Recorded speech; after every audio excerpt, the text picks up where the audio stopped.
Here is the phone hack that I've been using for the last few weeks that has significantly reduced my screen time. Okay, so this might not be new to some of you. It's new to me. I thought it was super cool. I saw a reel on it a couple weeks ago and I was like, I'm going to give it a try.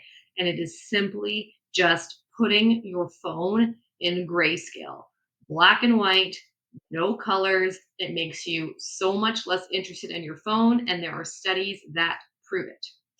And anyone that's new to this channel, my name is Maria. I talk about burnout and healing from burnout. And I think we all know, whether we're burnt out or not, that we spend way too much time on our phones, doom scrolling, feeling terrible afterwards, knowing we need to get off our phone, but just like physically, mentally not being able to. And grayscale is what's helped me. So, the way for you to get to grayscale on your phone actually is it can be a little bit complicated. I have a Samsung. I'm an Android user. iPhone haters, back off. But I just went to settings and just type in grayscale.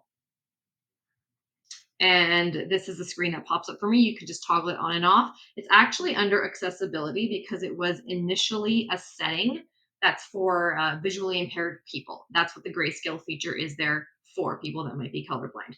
And so I don't know how you do that on an iPhone, but I would assume you could probably go into your settings and switch the exact same thing. And you can see this is kind of how it looks here, just not super colorful. Let's open up Instagram so you can kind of see, like, this is what it kind of looks like when you're scrolling through. So there's no colors here. It's a lot less interesting. And there is science behind this to prove it. And I'm going to link to that study below, which actually links to a bunch of other studies. So feel free to have a look at it. But basically, it makes your phone less visually appealing and less engaging. You do not get that dopamine hit that you get when you've got the colors there. So your phone is designed intentionally to be bright, to be pleasurable, and to give you that dopamine hit. And the grayscale drastically reduces that. And let me tell you, it does. Personally, I'm on my phone, I would say probably like easily 20 to 30 minutes less per day. I'm hoping to go for more, but it was such a quick and easy fix for me because I'm just less interested. So some of the studies here that I'm looking at, it's shown to limit smartphone use, reduce stress, and improve sleep quality.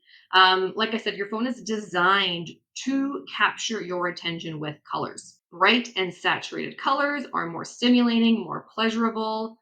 Grayscale is less enjoyable, less stimulating, less pleasurable. So you'll naturally be on your phone less. There was a study that was done by UC Blue Ash, that's in Cincinnati, I believe. 133 college students participated. I'm just going to read this here. They switched their phones to grayscale for a week, and the result was an average screen time drop by 20 to 40 minutes per day. The number of unlocks didn't decrease, so people were still grabbing their phone, unlocking it, having a glance around, but the average time that they stayed on their phone after each unlock decreased significantly. Participants reported feeling more in control, less stressed, and less compelled to stay online. I can vouch for that myself. Everyone, I think, knows that feeling of doom scrolling and then knowing I have to get off my phone. I have to stop doing this. This isn't doing me any favors, but you just can't. Like, it's just so overstimulating. You can't get off the phone.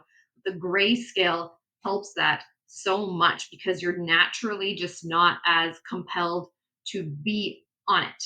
And so that feeling of lack of control then makes you feel shittier and shittier, and then you're just going to go on your phone more and more to get more of that dopamine hit. You're stuck in this vicious cycle. So with the grayscale, people have reported, and I'm saying as well, that I just feel so much more in control with how long I choose to be on my phone for.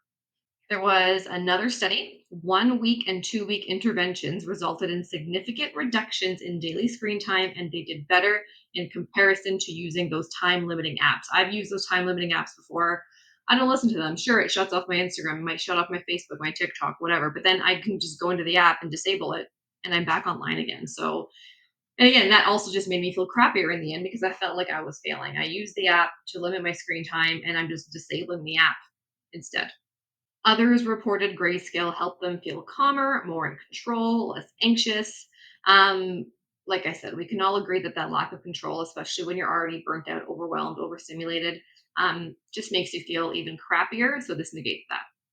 So basically, it's simple. By making your phone subtly less appealing, you will naturally be on your phone less. Give it a go. Obviously, sometimes you do need color if you're online shopping or if you're, looking for something online specifically, then you're going to need colors to do that. But if you're just wanting to get on your phone less, as far as especially for social media apps, the grayscale has been such a game changer for me. So I hope this helps. Grab your phone, go to settings, search for grayscale, give it a shot, even just for a day or two, and see if it makes a difference for you. And I hope this helps. If you've used grayscale before, feel free to let me know in the comments below. If you've enjoyed this video, give it a like. That is extremely helpful for me. And if there's any other methods that you might use to be on your phone less, I'd love to hear it. I'm always down to hear those tips and tricks because I am forever trying to be on my phone less, especially when I'm burnt out. It is not good for you.